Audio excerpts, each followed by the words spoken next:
नमस्कार दोस्तों, Jain steno academy में आपका स्वागत है। मैं हूं आपका दोस्त दीपक मीना। दोस्तों, आज हम जो डिक्टेशन लिखने जा रहे हैं, ये दो परिवारों की ज़मीनी विवाद का एक डिक्टेशन है, जो कि लीगल डिक्टेशन है। Rajasthan high court special dictation है दोस्तों, हूबहू छप सकता है ये। रेडी? डिक्टेशन स्टार्ट करते हैं बिना समय गवाए। चलिए, रेडी स्टार्ट। सोमपुर गांव की आबो हवा में यूं तो सब कुछ शांत दिखाई देता था, लेकिन उस शांति के पीछे दशकों पुरानी एक सुलगती हुई आग छिपी थी। विराम। गांव के पूर्वी छोर पर बने दो बड़े मकान, एक चौधरी रामनाथ का और दूसरा चौधरी रघुवीर का, इस बात के साक्षी थे। विराम। दोनों परिवार कभी एक ही दादा की संतान हुआ करते थे। विराम। परंतु समय बदला, पीढ़ियां बदली और उनके रिश्ते मिठास से कड़वाहट में बदलते चले गए। विराम। इस कड़वाहट की सबसे बड़ी वजह थी गांव के बीचों बीच स्थित 50 बीघा उपजाऊ खेती की जमीन, जिसे स्थानीय लोग सूरजपुर वाला खेत कहते थे। विराम। पैरा।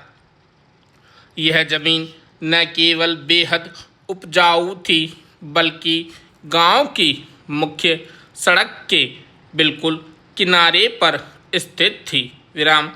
इस कारण इसकी कीमत दिन प्रतिदिन आसमान छू रही थी। विराम। कागजात में यह जमीन संयुक्त नाम से दर्ज थी, परंतु विभाजन को लेकर दोनों परिवारों में हमेशा खींचातान चलती रहती थी। विराम। रामनाथ का मानना था कि उनके पिताजी ने जमीन का बड़ा हिस्सा अपने पैसों से खरीदा था, इसलिए उस पर उनका ज़्यादा अधिकार है। विराम।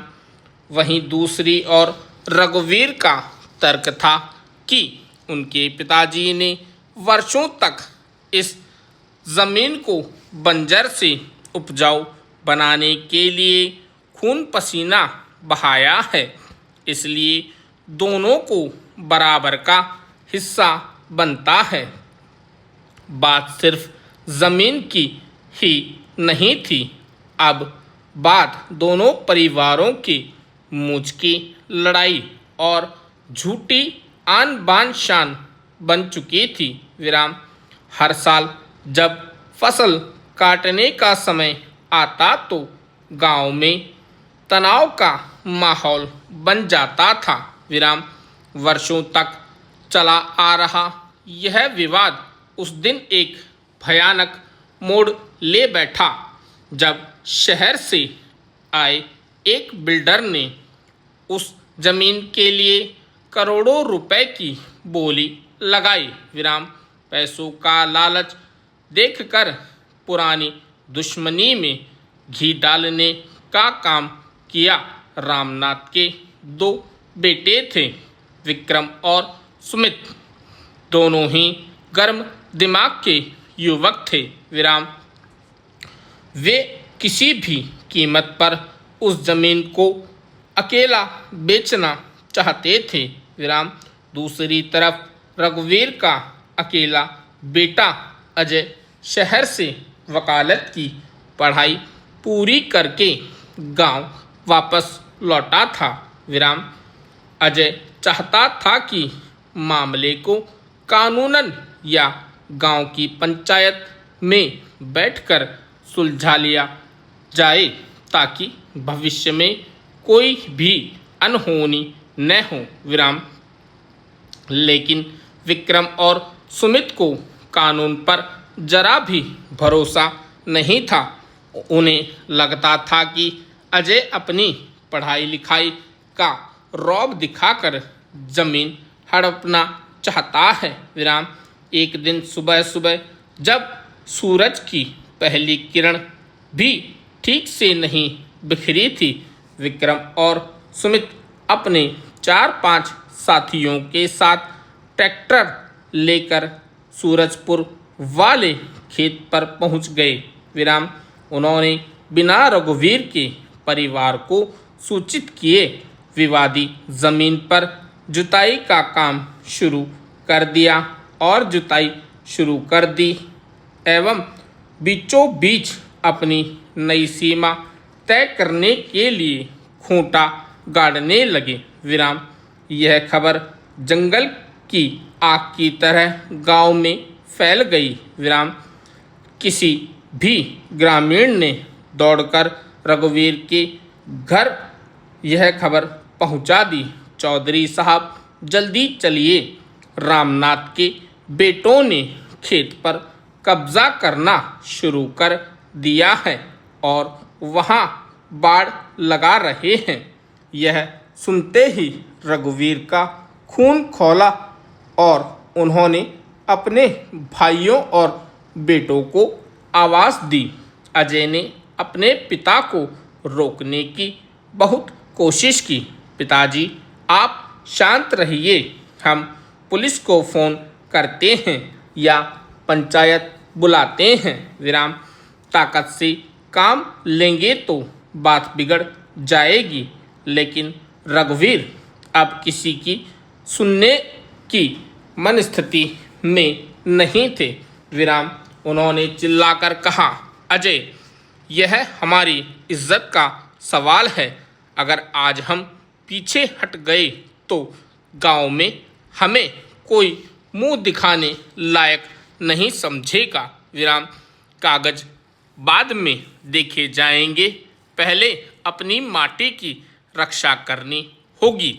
रघुवीर, अजय और उनके आधा दर्जन समर्थक लाठी, कुल्हाड़ी और देसी कट्टे तमंचे लेकर खेत की ओर दौड़ पड़े। विराम जब रघुवीर का परिवार खेत पर पहुंचा तो वहां पहले से ही विक्रम और सुमित अपने साथियों के साथ आक्रामक रुख में खड़े थे। विराम माहौल में इतना तनाव था कि हवा में तैरती धूल भी खौफनाक महसूस हो रही थी। रघुवीर ने गरजते हुए कहा, रामनाथ के बेटों, ट्रैक्टर रोक दो, इस जमीन पर अभी कोई फैसला नहीं हुआ है। विराम तुम अपनी सीमा के बाहर कदम रख रहे हो। विराम विक्रम ने ट्रैक्टर से उतरते हुए हंसकर जवाब दिया, रघुवीर काका, जमीन उसकी होती है जिसके हाथ में हल और लाठी होती है। कागजात से खेत नहीं जोते जाते हैं। अब तक यह ज़मीन हमारी है। तुम चाहो तो अदालत का चक्कर काटते रहो। विक्रम के इतना कहते ही दोनों ओर से गाली गलौज शुरू हो गई। विराम तर्कों की जगह अब चीखें और धमकियों ने ले ली थी। अजय बीच बचाव करने के लिए आगे बढ़ा और हाथ जोड़कर कहने लगा, विक्रम भाई, सुमित भाई, मेरी बात सुनो। हिंसा से किसी का भला नहीं होगा, लेकिन तब तक बहुत आगे बात निकल चुकी थी। अचानक सुमित ने तैश में आकर अजय को सीने पर एक जोरदार धक्का दिया। अजय जमीन पर गिर पड़ा। विराम अपने बेटे को गिरता देख रघुवीर का सब्र का बांध अपनी लाठी उठाई और सुमित के कंधे पर दे मारी। बस फिर क्या था, उसी पल शांति का आवरण पूरी तरह फट गया और एक खूनी संघर्ष की शुरुआत हो गई। विराम दोनों पक्षों के लोग एक दूसरे पर लाठियां और धारदार हथियारों से पिल पड़े। चीख पुकार, कहर और कहर तथा हथियारों के टकराने की आवाज़ों से पूरा खेत गूंज उठा। विराम। वर्षों के बाद भी जब कोई उस सूरजपुर वाले खेत के पास से गुजरता है तो उसे उस ज़मीन पर फसलों की हलहलाहट नहीं बल्कि इंसान के लालच, अहंकार और गुस्से के कारण बहे निर्दोष खून की बदबू महसूस होती है। विराम। यह कहानी इस कड़वे सच को बयान करती है कि ज़मीन का कोई भी टुकड़ा कभी किसी के साथ ऊपर नहीं जाता, लेकिन उस ज़मीन के मोह में बहाया गया खून आने वाली कई पीढ़ियों के सुख और चैन को हमेशा के लिए निगल जाता है। विराम। स्टॉप।